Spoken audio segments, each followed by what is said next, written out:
로마 제국의 육군은 세계를 제패했습니다. 로마 제국의 해군은 지중해 지역을 완전히 장악했습니다. 로마 제국의 법은 죽고 사는 문제에 대해서 통치하고 또한 치리하는 그런 최상의 법 기구가 됐습니다. 로마 제국의 도로는 세계를 그물망처럼 연결하기 시작했습니다. 로마 제국의 화폐는 그 당시의 경제를 쥐락펴락하는 그런 경제 화폐가 됐습니다. 라틴어는 세계적인 당시의 공용어였던 헬라어를 뒤로하고 이제 라틴어가 제치고 등장하기 시작했습니다. 로마 제국의 깃발은 엄청난 권력의 상징이었습니다. 바울은 이 뜨거운 마음을 가지고 이 로마 제국의 중심부에 있는 바로 그 로마라는 도시에 가고자 하는 열망으로 가득 차 있습니다. 여러분들, 이 풍요롭고 부유롭고 모든 것들이 잘 갖춰져 있고 또한 인력 체계도 잘 돼 있고 한 이곳에 무엇이 더 필요할까요? 무엇이 더 부족하죠? 그러나 바울은 자신이 가진 그것을 가지고 나아갑니다. 바로 그것은 복음입니다. 헬라어로는 유앙겔리온이라고 얘기를 합니다. 복음, 복된 소식, 기쁜 이야기라는 이야기입니다. 여러분들, 이 유앙겔리온은 로마 제국이 전쟁에 승리할 때마다 승전보를 날리는 그런 승전보 날리는 그 사람이 와서 그 소식을 전하는 그것을 유앙겔리온이라고 얘기를 합니다. 여러분들, 그것이 아주 복된 소식이죠. 승리했으니까 복된 소식이죠. 로마 제국이 얼마나 많은 승전보를 들었겠습니까? 여러분들, 그러나 그런 승전보가 아니라 이 바울은 이 다른 승전보가 필요하다는 것을 알려주고 있어요. 이 로마, 모든 것이 다 갖춰져 있는 이 로마에 필요한 것이 있다라는 것을 바울이 얘기하고 있다라는 것입니다. 왜냐면요, 이 복음, 이 소식은 능력이 있기 때문입니다. 16절을 보겠습니다. 내가 복음을 부끄러워하지 아니하노니, 복음을 부끄러워하지 않대요. 그 로마에 가서 이 복음을 내가 부끄러워하지 않을 것이라고 얘기합니다. 이 복음은 모든 믿는 자에게 구원을 주시는 하나님의 능력이 됨이라. 여러분들, 그렇기 때문에 이 바울은 부끄러워하지 않고 이 능력을 작동시키러 가야 되겠다라고 얘기하고 있습니다. 이 능력은 하나님의 능력인데 국가의 능력이 아니라 사상의 능력도 아니고 운동의 능력도 아니고 기술의 능력도 아니고 어떤 진보의 능력도 아니라 인간을 구원시키는 능력입니다. 여러분들, 이 능력은 인간을 구원시키는 능력이라는 거예요. 인간적으로 무능해 보이는 예수 그리스도의 복음이 실상은 하나님의 구원 능력이라고 선포하고 있는 것입니다. 세상에 여러 가지 능력들이 존재하죠. 부의 능력, 미의 능력, 아름다움의 능력, 또 지위의 능력, 무기의 능력, 승리의 능력, 성공의 능력, 통제하는 능력, 리더십의 능력, 여러분들 여러 가지의 세상의 능력들이 존재합니다. 그러나 하나님의 이 능력은 세상의 권력과 능력이랑 차별화된 능력입니다. 오히려 이 능력은 세상의 힘과 대치되는 그런 능력입니다. 이 능력은 세상의 힘과 능력과 충돌하는 그런 능력이라는 거예요. 하나님의 능력은 무능의 능력입니다. 이 능력은 세상에서는 파라독스입니다.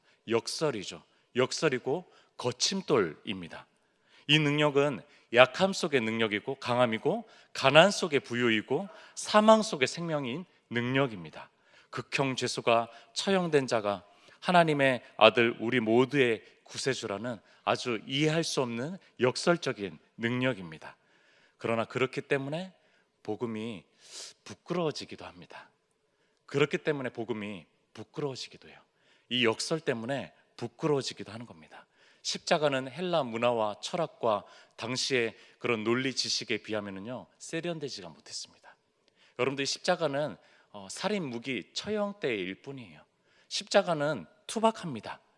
십자가는 율법에서 나오는 나무에 달린 저주받은 자를 상징하는 그런 거예요.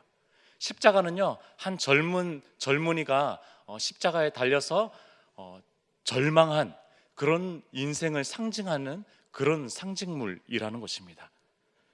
그러나 이 십자가 복음이 바울에게는 하나님의 능력이라고 얘기합니다. 능력, 헬라어로는 듀나미스. 디나미스에서 다이너마이트가 나왔죠. 여러분들, 이 엄청난 하나님의 능력, 일반 능력이 아니라 하나님의 능력이라고 얘기하는 것은 아주 이 역설적인 가장 약함 속에서 드러나는 이 복음이라는 거예요. 복음. 유진 피터슨이라는 영성가가 메시지 번역서를 이렇게 기술을 했어요. 구약은 히브리어를 보면서 이렇게 이제 번역을 했고, 신약은 헬라어를 직접 보면서 소그룹 모임을 하면서 이렇게 번역을 했습니다. 그래서 메시지 번역이라는 것이 66권이 다 나왔는데, 요거는 이제 뭐 그냥 참고용으로만 보면 좋을 것 같아요. 16절을 이렇게 번역했습니다. 내가 참으로 자랑스럽게 선포하는 이 소식은 그분의 능력 가득한 계획에 관한 것입니다. 하나님께서 그분을 신뢰하는 사람이면 누구나 유대인으로부터 시작해서 모든 사람에 이르기까지 다 구원하신다는 엄청난 메시지입니다. 이렇게 유진 피터슨은 번역을 했어요. 바울이 부끄러워하지 않은 뿐만 아니라 참으로 자랑스럽게 선포하는 이 복음은요, 엄청난 메시지라고 유진 피터슨은 이 말씀을 보면서 이렇게 번역을 했습니다. 어떤 사람은 복음을 부끄러워하지 않습니다. 조금도 부끄러워하지 않고 오히려 그 복음을 자랑스럽게 생각합니다. 그러나 어떤 사람은 복음을 부끄러워합니다. 그러나 이것이 우리의 두 마음이기도 한 것 같아요. 저의 두 마음이기도 한 것 같습니다. 어떨 때는 복음을 부끄러워하지 않으면서도, 그러나 어떨 때는요, 복음을 부끄러워할 때가 있습니다. 내가 복음을 부끄러워하나 하고 의구심이 들 그럴 때가 있어요. 그때는 언제냐면요, 불신자 여동생네 가정 아주 행복하게 잘 살고 세 자녀를 두면서 아주 잘 살고 있는 그 불신자 여동생네 가정을 만날 때 제가 복음을 부끄러워하나? 라는 생각이 들 때가 있습니다. 당신은 계속 술을 마셔왔고 또 술 마시는 삶, 또 그 삶을 계속 살아야 되겠다라고 하면서 교회에 절대 갈 수 없다라고 완고하게 말하시는 저희 아버지 앞에 설 때는 복음이 부끄러워질 때가 있습니다. 복음을 잘 얘기 못하는 저의 모습을 보면서 복음을 부끄러워하는 것인가? 라는 생각이 들 때가 있습니다. 가장 친한 고등학교, 대학교 친구들이지만 그 친구들, 불신자 친구들을 만날 때 1년에 한 번, 두 번 만날 때 그 친구들을 만날 때 복음을 전하지 못하는 저의 모습을 보면서 복음을 부끄러워하는 거 아닌가? 그런 생각이 들 때가 있습니다. 나도 모르게 자신감이 없어져요. 본능적으로 나도 모르게. 저는 그러고 싶지 않은데요, 나도 모르게 위축이 됩니다. 나도 모르게 복음이 입에서 쑥 들어갑니다. 왜 그럴까요? 왜 그렇죠? 왜 그리스도인조차도 복음이 부끄러워지는 것이죠? 오늘 16절 말씀을 그래서 곰곰이 좀 묵상하기 시작했습니다. 한 세 가지 정도가 묵상이 되더라고요. 첫 번째는요, 구원을 주시는 하나님의 능력이 됨이라 그러면서 뒤에 먼저는 유대인에게요. 여러분들, 이 능력의 경험이 내게 먼저 있어야 된다는 거죠. 능력의 경험이, 이 복음의 능력이 내게 먼저 필요하다는 거죠. 먼저는 내게라는 말입니다. 먼저는 유대인에게요. 먼저는 내게. 내게 복음의 능력이 얼마나 큰 사건인지 쉽게 잊혀지는 것이 이것이 문제입니다. 즉, 내가 받은 구원의 은혜가 얼마나 대단한 은혜인지 알았더라도 마음에서 너무나 쉽사리 사라져 버리는 것이 문제라는 거예요. 사도 요한은 요한복음에 세상을 어둠이라고 표현합니다. 어둠, 이것은 눈이 잘 보이지 않는 답답함만을 얘기하는 것이 아니라, 여러분들, 이 어둠이라는 것은 절망을 얘기하는 거예요. 절망이라는 거예요. 인생은 절망스러운 거다. 하나님 빠진 빛 없는 인생은 절망스러운 것이다 라고 하면서 요한복음에 얘기하고 있습니다. 칠흑 같은 어둠이라고 세상을 얘기하고 있어요. 요한복음 1장 4절에서 5절, 그 안에 생명이 있었으니 이 생명은 사람들의 빛이라. 빛이 어둠의 빛이 돼 어둠이 깨닫지 못하더라. 여러분들, 그 생명이신 빛이 왔어요. 그럼에도 불구하고 어둠이 깨닫지 못하는 거죠. 여러분들, 어둠을 어둠으로 깨닫지 못하면은 빛이 필요 없는 겁니다. 어둠이 어둠으로 깨닫지 못하면은, 제가 저희 친아버지를 제 여동생네를 불신자 모든 분들을 어둠으로 느끼지 못한다면요, 제가 이 복음이 부끄러워지는 거죠. 이 빛이 빛으로 느껴지지 않는 거죠. 어둠으로 자각할 때 이 빛이 정말로 소중한 것이죠. 생명 없는 인생이 절망이라는 사실을 쉽게 망각한다라는 겁니다. 아니, 자각하지도 못하는 거죠. 깨닫지 못하더라라고 하니까요. 그래서 복음의 능력이 약화되는 것이죠. 그래서 구원의 은혜가 아주 작고 초라하게 여겨지는 것이죠. 잘 산다고 잘 사는 것이 아닌데, 그런 것이 아닌데, 잘 산다고 잘 사는 것처럼 마음에 그냥 느껴지는 거예요. 눈에 보이니까 그렇게요. 첫 번째, 복음이 부끄러워지는 이유는 복음의 능력이 경험이 우리 안에서, 제 안에서 희미해지기 때문에 그런 것 같습니다. 한 학생이 주일날 이런 카톡을 보냈어요. 아주 단문만 보낼 수 있는 친구인데 이 띄어쓰기를 못하는 친구, 우리 발달장애인 친구들이 띄어쓰기 잘 어려워해요. 행간과 이 자간이라는 것을 좀 어려워합니다. 이렇게 보냈어요. 누구랑 좀 다퉜나 봐요. 그날 다퉈가지고 그 이름은 제가 얘기할 수는 없는데, 누구 지옥 불태워, 그리고 자기의 이름 넣어가지고 누구 천국 가고 싶어라고 했어요. 근데 저는 그 문자를 보면서 섬뜩하더라고요. 카톡을 보냈는데 제가 이 지옥을 정말 지옥답게 생각하고 있나? 그 생각이 들었어요. 지옥을 지옥답게, 이 친구는 지옥을 지옥답게 생각한 거예요. 그래서 나랑 좀 다툰 그 친구가 너무 미우니까 불태워, 가장 끔찍한 거잖아요. 그렇게 얘기했어요. 근데 저는 지옥을 지옥답게 생각하고 있나? 그 생각이 들었습니다. 어둠을 어둠이라고 생각하고 있습니까? 두 번째, 이 복음은 모든 믿는 자에게 이 믿음의 이 능력을 취하는 방법이 세상의 이치랑 좀 걸맞지 않습니다. 여러분들, 이 복음은요, 이 하나님의 능력은 믿음의 문제예요. 믿음으로만 받을 수 있어요. 오직 믿음으로만 받을 수 있습니다. 즉, 이 복음은 실제로 세상의 경험과 잘 맞지가 않아요. 여러분들, 세상은 믿음으로 작동되지 않습니다. 노력으로 작동됩니다. 공로로 작동돼요. 공헌으로 작동됩니다. 뭔가를 해야 됩니다. 여러분들, 우리의 강한 욕망이 있는데 그것은 무엇인가를 성취하고자 하는 강한 욕망들이 있습니다. 실제적으로 우리 삶에 무엇을 기여할 수 있는 나의 관점으로 스스로를 우리가 계속적으로 바라보고 평가합니다. 나이가 들고 또한 행복과 기쁨의 기준은요, 사람들이 나를 어떻게 평가하느냐에 따라서 우리의 행복 지수가 천양지차로 드러난다는 것입니다. 여러분들, 심지어 우리의 영혼조차도 하나님에 비추어서 영혼을 채점하는 것이 아니라 다른 사람들의 평가에 의해서 우리가 영혼을 채점하는 그런 속성들이 많이 있다라는 것입니다. 누군가가 우리에게 높은 점수를 주기 때문에 우리는 총명한 것이에요. 누군가가 우리에게 고맙다고 말하기 때문에 우리는 도움이 되는 것입니다. 누군가가 우리를 좋아하기 때문에 우리는 호감이 가는 것이에요. 누군가가 우리를 없어서는 안 되기 때문에 우리는 중요한 사람입니다. 즉, 성공을 하고 있기 때문에 우리는 가치 있는 사람이라는 거예요. 이거는 신앙의 율법화입니다. 신앙의 율법화. 여러분들, 우리가 뭔가를 했기 때문에 받을 수 있는 신앙의 율법화. 그러나 복음은 이것으로 받는 것이 아니에요. 여러분들, 복음은 아무 조건 없이 믿음으로만 받는 거예요. 여러분들, 이 복음은 받아들이기만 하면 되는 거예요.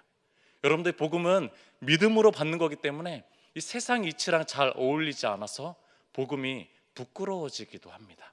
부끄러워지기도 한다라는 거죠. 그러나 복음은 단순히 받아들이면 되는 것이에요. 두 번째, 복음이 부끄러운 이유는 세상이 이해할 수 없는 방법이기 때문에 그렇습니다. 세상은 노력과 공로가 가미돼야 되거든요. 그래서 이게 참 이해가 안 되는 거예요. 마지막 세 번째인데요, 모든 믿는 자에게 구원 주시는 뒤에 먼저는 유대인에게요, 그리고 헬라인에게로다. 여러분들, 능력의 대상과 복음의 대상과 영향력을 우리가 축소시키는 그런 마음들이 있습니다. 분명히 모든이라고 얘기를 했어요. 그리고 유대인뿐만이 아니라 이방인까지도, 헬라인까지도 얘기했습니다. 복음의 능력과 영향력의 넓이를 간과해 버리는 우리의 마음, 복음에 대한 오해가 있는 거죠. 당시 선민 사상에 사로잡혔던 유대인들은요, 구원은 자신들만의 몫이라고 생각을 했습니다. 유대인만의 몫이라고 생각을 했어요. 이방인들은, 헬라인들은 율법을 모르는, 율법을 경험하지 않고 있는, 율법을 지키지 않고 있는 헬라인들은 당연히 그 구원의 영역 안에 들어갈 수 없다라고 생각을 했습니다. 그러나 너무나 큰 오산이었어요. 너무나 큰 오해였습니다. 보편적 구원의 은혜, 바울은 이것을 선포하고 있어요. 누구에게나 구원의 은혜가 임할 수 있다. 이것은 누구에게나 작동될 수 있다. 누구에게나 선포될 수 있다. 누구에게나 움직일 수 있다. 여러분들, 이 복음은, 바울이 선포하는 복음은, 우리가 알고 있는 복음은 누구에게나 선포될 수 있는 복음이라는 거예요. 14절을 보겠습니다. 헬라인에게나 야만인에게나 지혜 있는 자나 어리석은 자에게 다 내가 빚진 자라. 다 빚진 자라. 여러분들, 유대인은 나오지도 않아요. 여기 유대인은 나오지도 않습니다. 헬라인이나 야만인이나 지혜 있는 자나 어리석은 자에게 다 빚진 자라. 채무는 내게 맡긴 갚아야 할 의무가 있는 무엇입니다. 여러분들, 누군가가 뭔가를 빌려줄 때, 금융권이나 또한 그런 채권 회사에서 빌려줄 때 갚을 여력이 있을 만큼만 빌려줍니다. 또한 신용도만큼만 빌려줍니다. 그것이 세상의 이치입니다. 그러나 하나님은요, 하나님은 우리에게 갚을 수 없을 만큼 그만큼을 주셨다는 거예요. 바울에게 갚을 수 없는 그 여력을 뛰어넘는 그만큼을 이 바울에게 주셨다라는 것입니다. 하나님의 전적인 은혜죠. 이해할 수는 없지만 하나님의 전적인 은혜예요.